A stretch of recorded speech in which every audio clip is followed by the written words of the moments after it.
Mana membuat bisnis plan yang baik atau bagaimana sih memperbesar peluang kita supaya bisnis plan kita itu bisa lolos untuk kompetisi bahkan bisa dapat pendanaan. Ada 6 tahap atau ada 6 item yang adik-adik bisa perhatikan. Untuk yang pertama itu masalah administrasi ya. Masalah administrasi yang terkait dengan format penulisan. Jadi kalau adik-adik ikut kegiatan atau ikut kompetisi bisnis plan, maka adik-adik yang harus pertama menjadi perhatian itu adalah format penulisannya seperti apa, atau aturan ataupun tema kegiatan. Kenapa ini penting? Karena ini terkait dengan berkas administrasi. Kalau adik-adik dari awal itu tidak sesuai dengan administrasi yang diminta oleh penyelenggara, maka bisnis plan-nya kalian itu tidak akan dibaca lagi sampai ke belakang gitu. Dari sampulnya sendiri, kalau misalnya memang sudah tidak sesuai dengan format penulisan dari si penyelenggara, itu biasanya tidak akan dibaca ke belakang. Apalagi kalau misalnya dibuka halaman kedua, halaman pengesahannya juga tidak sesuai, maka adik-adik tidak perlu berharap banyak lagi akan dibaca sampai ke belakang. Walaupun isi proposal kalian itu bagus, tetapi kalau tidak mengikuti standar dari penyelenggara, maka itu tidak akan menjadi akan menjadi kesalahan yang sangat fatal. Nah, jadi ibaratnya kayak gini adik-adik. Saya kasih contoh ya, misalnya di bulan Maret ini itu kan ada pendaftaran untuk ikut kegiatan PKM-nya, program kreativitas mahasiswa. Ya adik-adik sebelum buat proposalnya, carilah format penulisan untuk kompetisi tersebut atau kegiatan tersebut. Lalu adik-adik silakan buat bisnis plan-nya atau buat proposalnya sesuai format yang diberikan. Nah, jadi itu dulu yang pertama. Jadi ini masalah administrasi. Ibaratnya kayak gini lah. Kalau kita berbicara pekerjaan, lamar pekerjaan, kalau adik-adik itu tidak mengirimkan berkas yang diminta, mungkin kurang satu, atau berkas yang dikirimkan itu tidak sesuai dengan apa yang diminta oleh tempat kita melamar, itu biasanya secara administrasi itu dari awal sudah ditolak. Walaupun adik-adik secara skill, secara kemampuan kerja, etos kerja itu bagus, tapi kalau di awal administrasi tidak sesuai, itu biasanya langsung akan ditolak. Jadi gitu, yang pertama. Terus yang kedua, nanti kalau adik-adik buat bisnis plan, itu pasti akan ada item untuk produksi. Nah, di produksi, itu jangan hanya sekedar menuliskan bahwa produk kalian A, gitu. Produk kalian B, manfaatnya untuk ini, gitu. Tapi adik-adik selain menuliskan produknya apa saja, mungkin adik-adik perlu sertai dengan story-nya atau ceritanya. Ini terkait dengan kemampuan storytelling juga. Jadi tidak tidak tiba-tiba gitu di bisnis plan kalian muncul produk A, produk B, tapi adik-adik bisa menceritakan, ada cerita dari kemunculan produknya kalian gitu. Jadi buatlah bumbu-bumbu dulu di awal produknya, bagaimana alurnya sehingga kalian mau sehingga produknya kalian muncul produk A seperti itu. Nah, selanjutnya kalau sudah menentukan produknya, misalnya produk A, ya adik-adik harus menceritakan lagi apa sih diferensiasi dari produknya kalian. Diferensiasi itu perbedaan atau keunggulan dibandingkan dengan produk yang lain. Apalagi kalau produk yang kalian buat itu sebenarnya sudah banyak di pasaran. Jadi kalau adik-adik buat produk yang sudah banyak di pasaran, ya adik-adik harus betul-betul menonjolkan apa keunggulannya, apa perbedaannya, sesuatu apa yang ada di produknya kalian yang tidak ada di produk sejenis yang ada di pasaran. Karena kalau itu tidak ada, tidak muncul, ya akan menjadi penilaiannya akan kurang gitu. Karena ngapain kita mau mungkin kalau investor ya, ngapain kita mau danai atau kasih dana hibah gitu kalau misalnya produk yang ditawarkan itu sama saja yang di pasaran.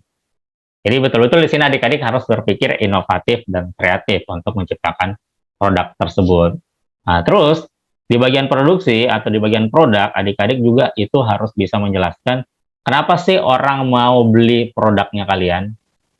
Kira-kira kenapa gitu. Nah, ini kalian sendiri yang bisa menjawab. Terus kira-kira kalau kalian punya produk A, kira-kira bisa menyelesaikan masalah customer yang mana? Gitu. Jadi untuk di item produksi atau item produk, itu adik-adik harus bisa menjawab beberapa pertanyaan ini. Bisa memuaskan si investor terkait dengan pertanyaan-pertanyaan seperti ini. Gitu ya, ini untuk bagian produksi. Selanjutnya untuk pemasaran.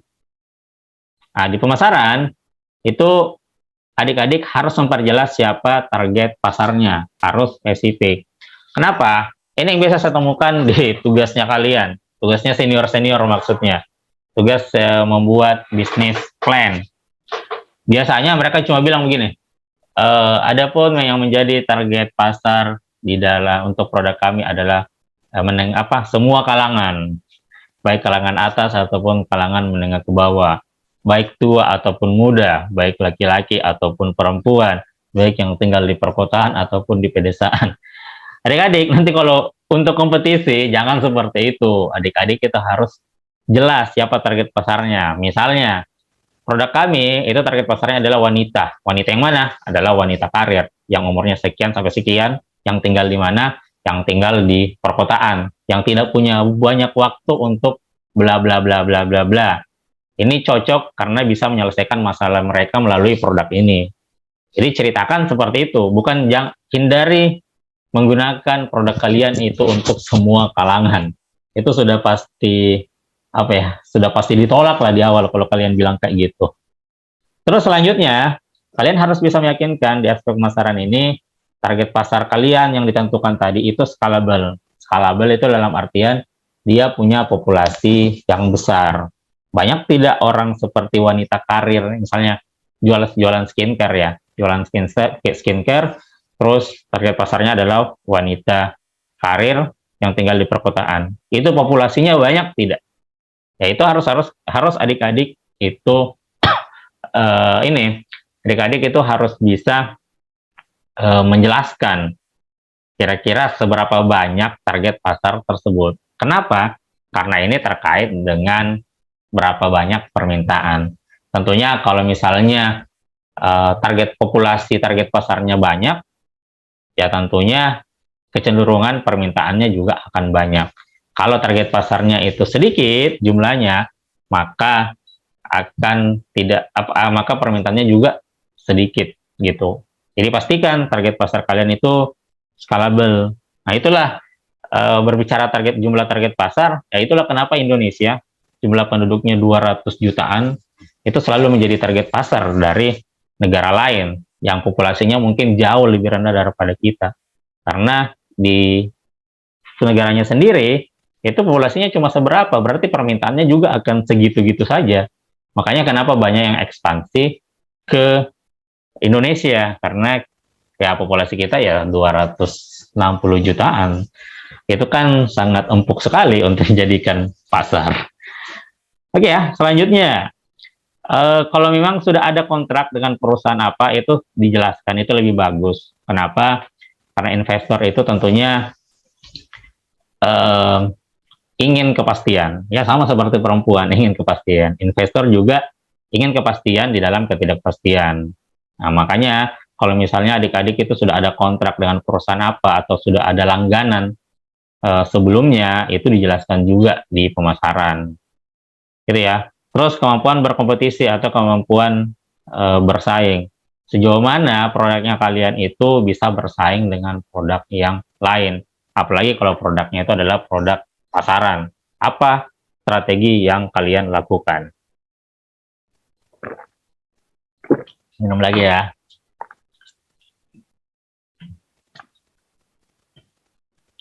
Oke, selanjutnya selain dengan hal administrasi, produksi, dan pemasaran, adik-adik juga harus bisa membuat proyeksi keuangannya. Di keuangan itu tentunya akan berkaitan dengan hitung-hitungan, tapi hitung-hitungannya di situ itu terkait dengan berapa biayanya kalian, berapa penerimaannya, dan berapa keuntungannya.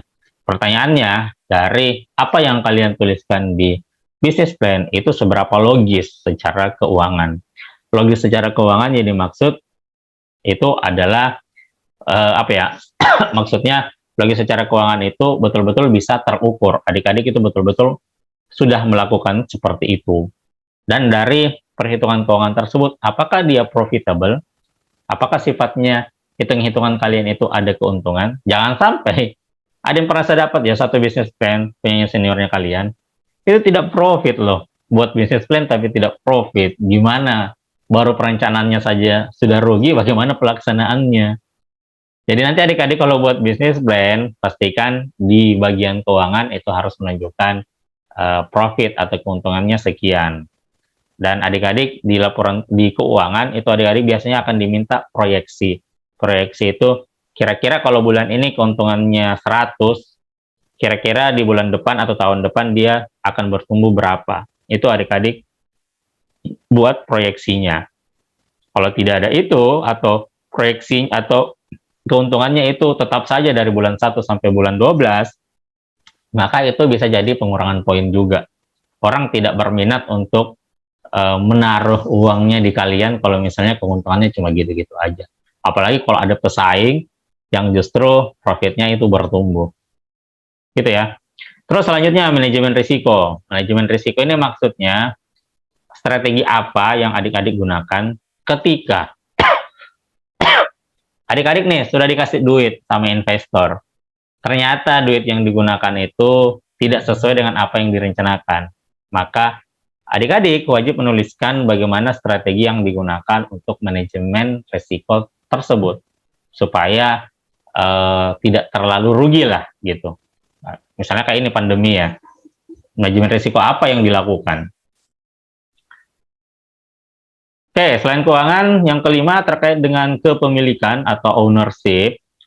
Jadi di ownership ini ya siapa CEO-nya, siapa pimpinannya, siapa foundernya, itu jadi penilaian juga. Siapa orang yang dibalik perusahaan tersebut? Siapa orang dibalik yang memegang senjata? Karena biasanya lebih penting siapa yang memegang senjata daripada senjatanya itu sendiri. Sama halnya di dalam bisnis. Orang yang di belakang layar, si pimpinannya biasanya akan jauh lebih penting dibanding bisnisnya itu sendiri. Maka riwayat dari si CEO-nya, rekam jejaknya itu penting bagi investor. Jangan sampai yang CEO-nya atau foundernya yang mengajukan bisnis plan atau ikut kompetisi bisnis plan itu punya rekam jejak yang jelek di belakang. Misalnya dia pernah melakukan tindakan pidana atau mungkin pernah melakukan korupsi atau dia tidak amanah. Nah, itu kan semua akan jadi pertimbangan di dalam apakah bisnis plan kalian diterima atau tidak. Yang selain itu yang penting juga apa visi dan misinya. Jadi seorang CEO itu ya harus punya visi dan misi ke depannya. Kalau CEO-nya, pendirinya tidak punya visi dan misi, ya ngapain diikuti sama bawahannya? Ibaratnya kalau di Himagiri lah, kalau misalnya calon ketua atau ketuanya sendiri tidak punya visi dan misi, tidak tahu mau bawa lembaga ini ke arah yang mana, ya akhirnya anggota-anggotanya juga bingung mau dibawa kemana. Jadi ibaratnya Himagiri, contoh ya, ini contoh aja. Misalnya lembaga lah, lembaga itu kita ibaratkan suatu kendaraan. Terus pemimpinnya itu adalah, sopirnya itu adalah ketuanya.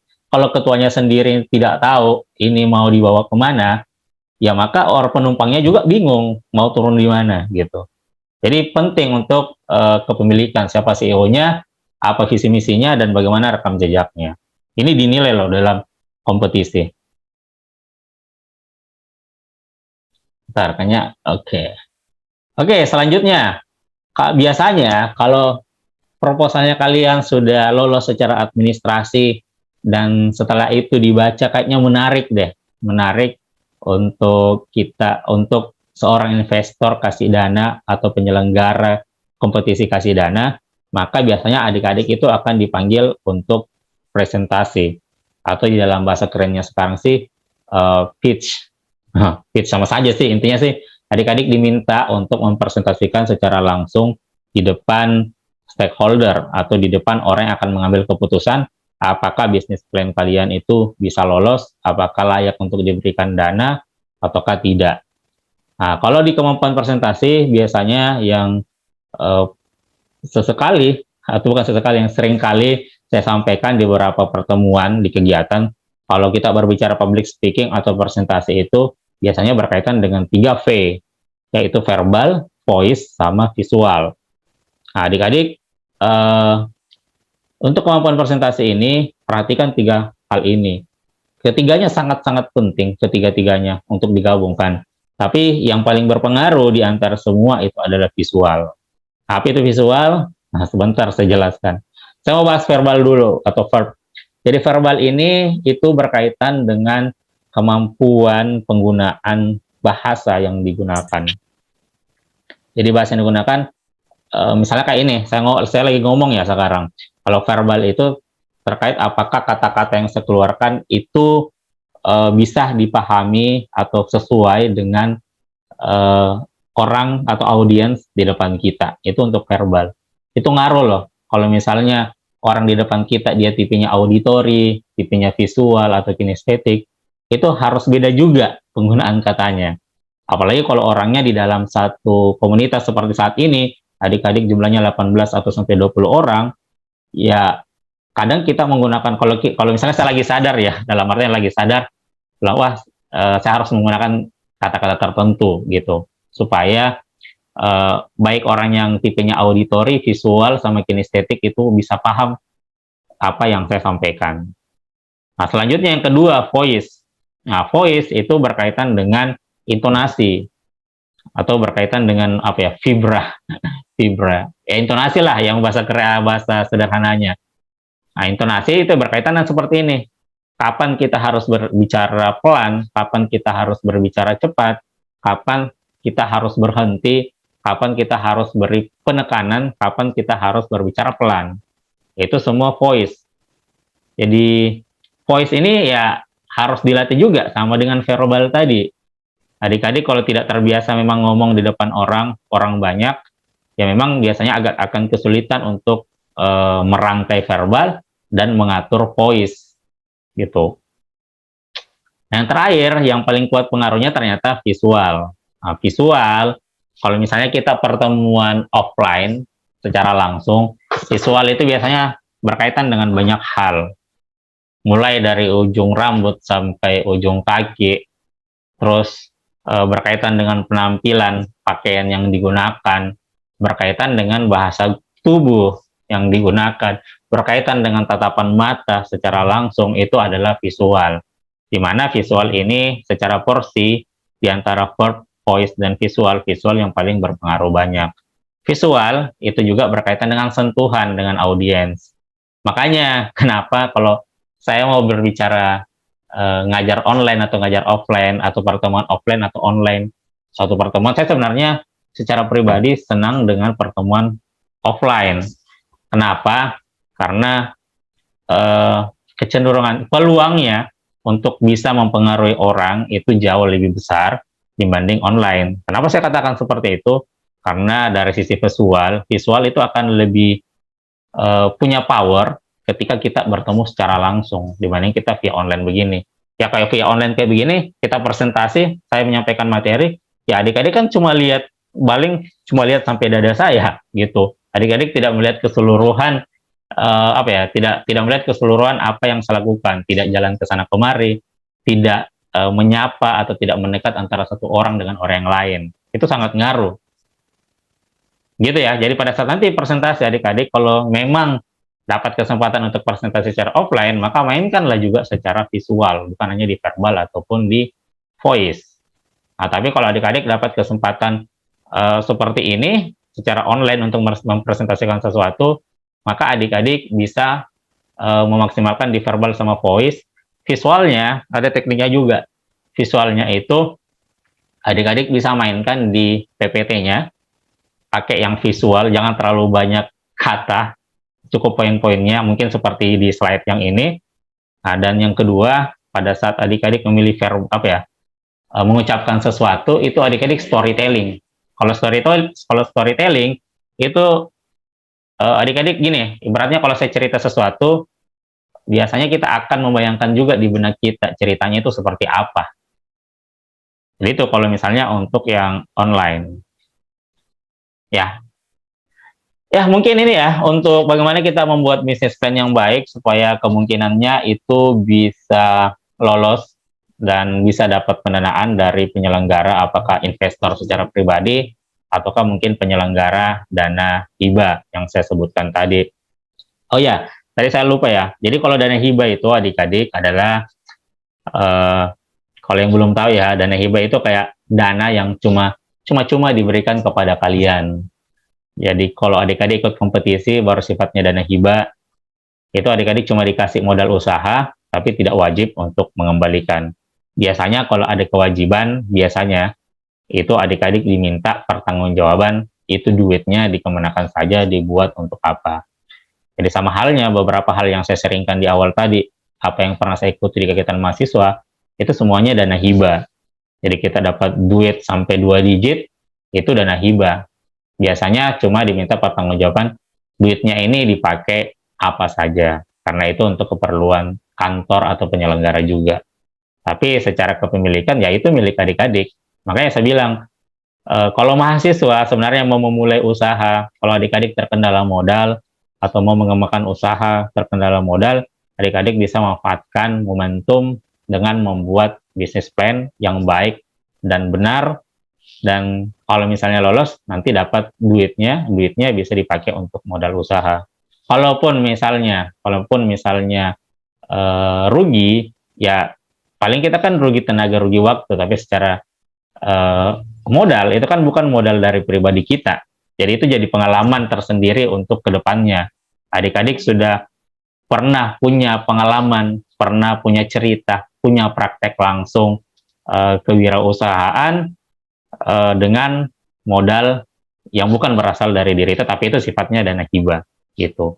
Daripada adik-adik kalau misalnya mau wirausaha, nunggu-nunggu modal juga enggak nyampe, mau ambil modal dari pihak ketiga, lembaga finansial, itu kan merepotkan. Kalau adik-adik ambil dari lembaga finansial, dari lembaga finansial, itu kan jatuhnya utang ya, pinjaman. Kalau pinjaman, ya tidak peduli bisnis kalian mau untung mau rugi, yang penting adik-adik harus bayar angsuran tiap bulan.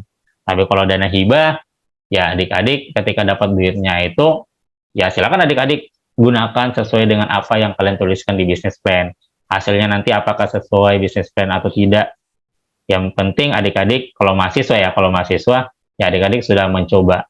Ada juga yang berhasil, ada juga yang tidak, macam-macam lah modelnya. Ada juga yang apa ya, sampai saat ini bahkan mungkin tobat lagi untuk ikut kompetisi. Ada juga seperti itu.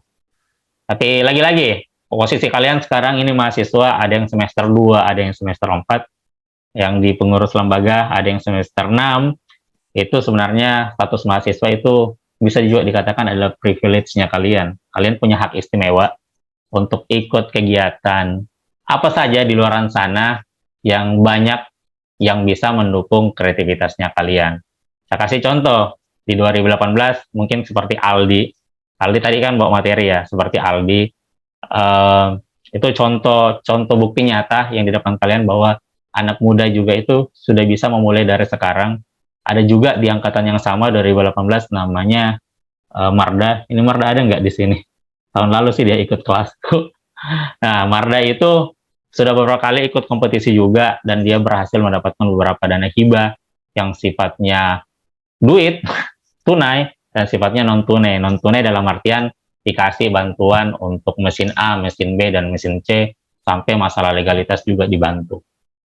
Jadi kalau sekarang ini sebenarnya banyak peluang yang adik-adik bisa manfaatkan di luar sana. Tinggal kalian sebagai mahasiswa jemput bola tidak.